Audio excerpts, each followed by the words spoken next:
Hello, Moses, and welcome to this, tutoring session.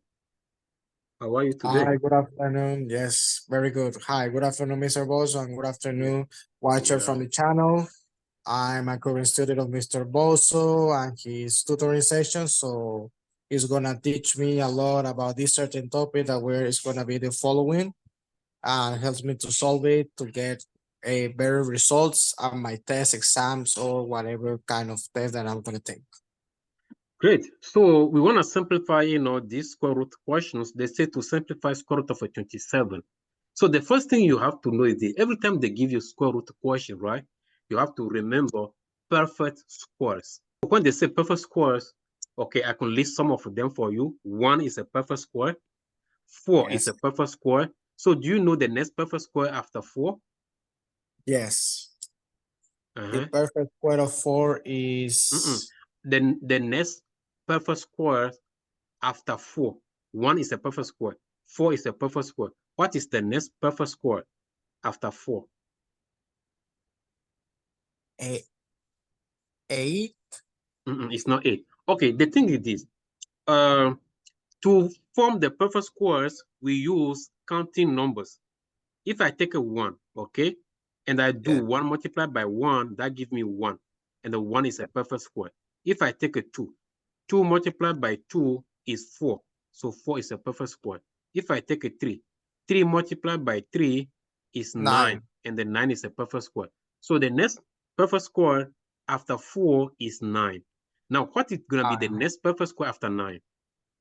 Oh, okay. That will be that will be 16 16. Perfect. Because 16 came from 4 times 4. or 4 times 4, yes. Yes. The Okay, if next I one do will be 5 times 5, 25. 25. After 25, you're going to have 36, correct? Yes. Okay, 6 times so 6. exactly. So it's very important to remember perfect squares. Now, the thing is this, when they give you square root of a 27, the first question you're going to ask yourself is that, is 27 a perfect square? Yes or No, no? No. no. So 27 is not a perfect square. That means what we need to break it down. So we'll break Mhm. it down. Break it down. That's Okay. what we're gonna So do. 27 will be what? An imperfect square? Excuse me?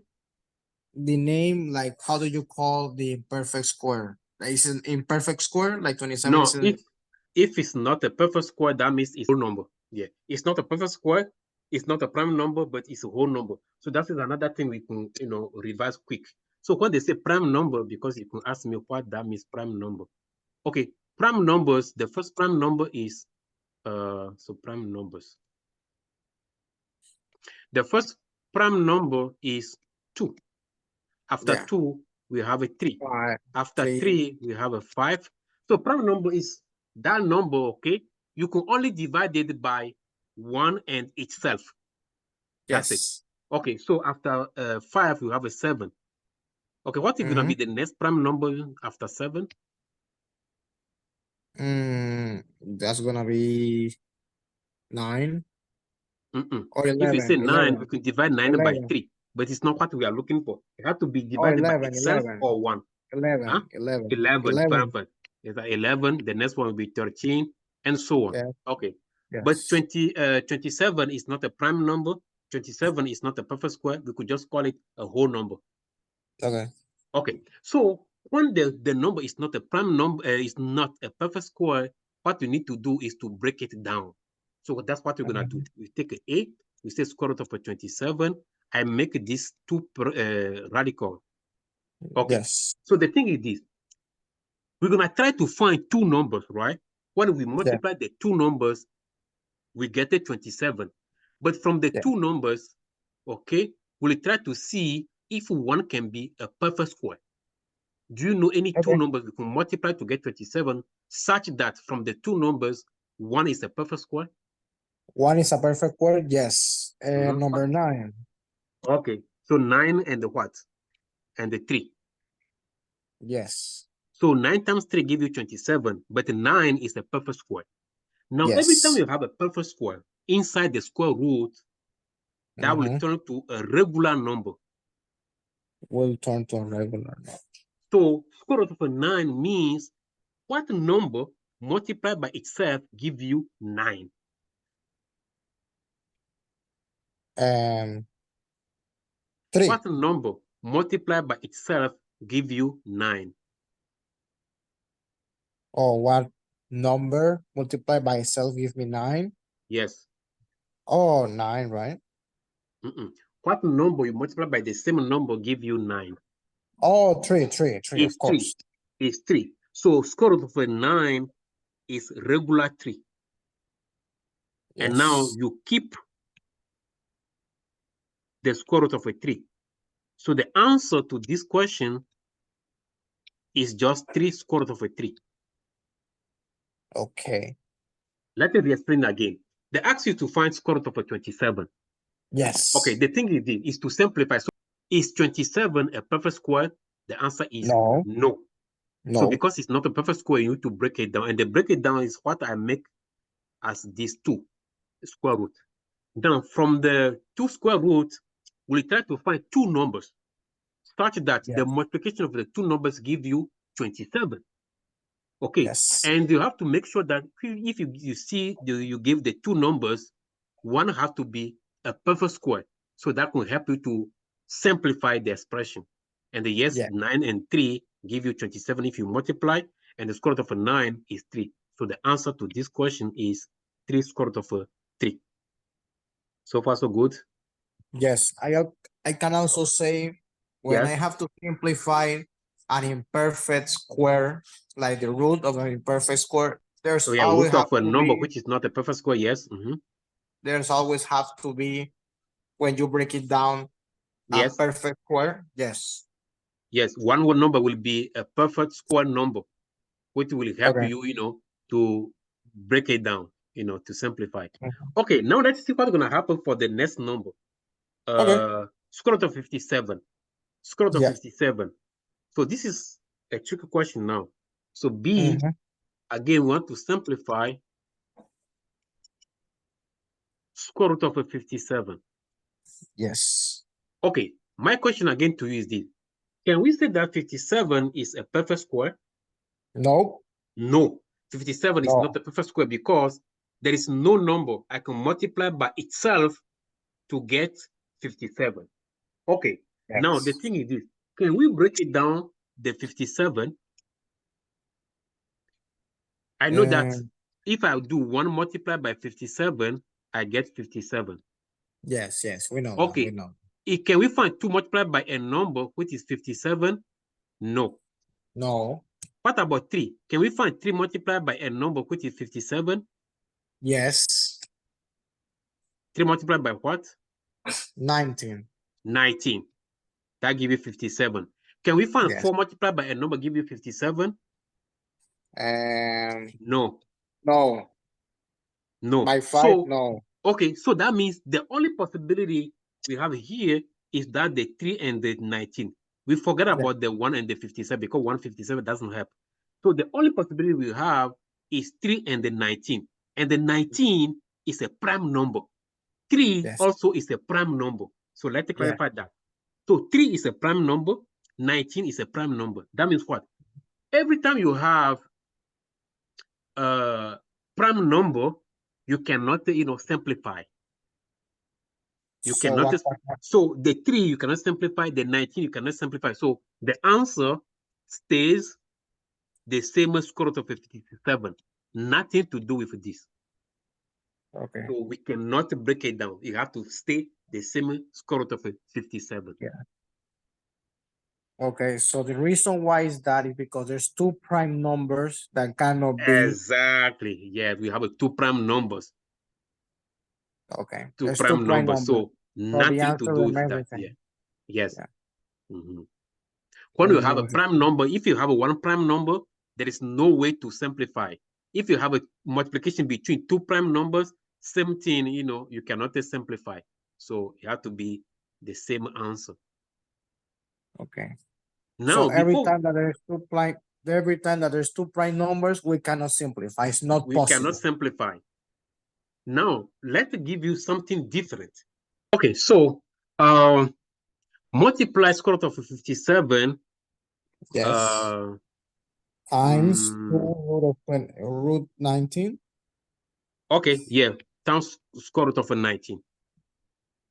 Okay, now let's see what's gonna happen. We break it down and we say, oh, this is 3 multiplied by 19. And now we Yes. multiply by another 19, square root of 19. Do you Yes. understand this part? What we have here is same as this. Yes. So far, so good.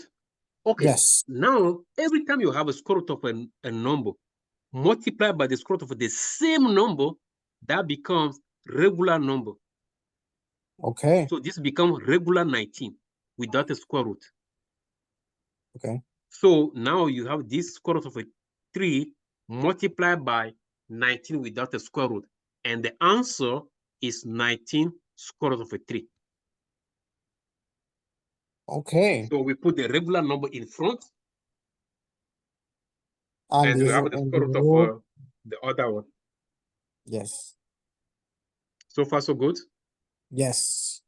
Okay, the last question for this session, if we go back to here, is to simplify square root of 150. Have to break it down. Simplify. Exactly. Square root of 150. Okay, tell me how you think we're gonna break it down.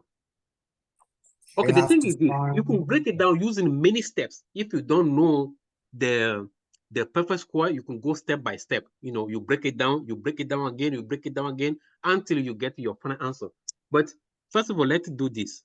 Okay, what two numbers do you think you could multiply together to get to 150? It can be two different numbers and you don't find the perfect square. It's not a problem. We're gonna continue breaking down. So just tell me any two numbers you think we can multiply to get to 150. 25. 25 Yes. and what? And 6. And 6. Okay. Yeah. So I take it. So 25 is a perfect square. That means you're going to have what? 5 as a regular number. Yes. And 6 is not a perfect square, so we stay like that, right? Exactly. So the answer is just 5 square root of a 6. Yes. Because the 25 is a perfect. Yes, 25 is a perfect square, so that turns to regular 5. Yes. And the C is not a perfect square. It's just a whole number. If you break it down, you cannot find, you cannot simplify. Because it's going to be 2 times 3, and the 2 is not a perfect square. 3 is not a perfect square, so nothing to do with that. Remember, I said that every time you break it down something and you get the two prime numbers, that means you cannot simplify. So 6 is 2 multiplied by 3. And the 2 is a prime number, 3 is a prime number, so we cannot simplify this. So that's the square root of 6. Yes. Okay, but let's show you something different. Okay, I'm glad you got this quick. But someone could say, oh, I don't know that it can be 25 multiplied by 6. But I know that if I have 150, it seems like 15 multiplied by 10. Agree? Yes. 150 is same as a 15 multiplied by 10. Yes. Okay. So now, square root of 15, even it's not a perfect square, but I can break it down as what? 5 And 3. and 3. But the And the prime 10, number. I can break it down as 2 And and 5. 5. Yes. Good? Yes. Okay, now look, what's going to happen? Do you see this and Yeah, this? it's 5. Yeah, it's 2 root of 5. Yes. Exactly. So that will be what? No, don't say 2 root of 5. You say this. If you say 2 root of 5, is wrong. No. It's No. incorrect. I'm saying that. Okay, we have a I radical root of 5 2 times. Okay, yeah, so if you multiply both, what you're going to get? 25. Square root of 25. A square of 25. Yes. Yeah. Square root of 25, which is same as a regular 5. Yes. Exactly. And now this, we cannot do anything because they are prime numbers. So we keep as 6. 2 times 3, 6. To get the we same multiply answer. it. We multiply it. Yeah, we multiply to get the same answer. Okay. You see that? Yes. definitely. So that's another way. If the person doesn't know that, oh, we could use 25 as a perfect score. So the person can break it step by step, to get the answer. So here we have this step before the answer. But here only one step we got, and we got the answer. Yeah. That's the. Oh, wow. That's Yeah, the thing. that's different way. Yes. Yes. Okay. Okay, so I think that is enough for today. Let's stop here for this free Yes. session. Thank you so Okay. much for everything, Mr. Boso. And No also, problem. thank you so Okay. much to the watchers and subscribers. Don't forget to like, subscribe, and comment in Thank the you. comment section. And Yeah. also, yes, Mhm. hope to watch you again. Exactly. Okay. So feel free, to let me know for the next topic, and together again we're gonna make this session. Yeah. Okay. Bye-bye.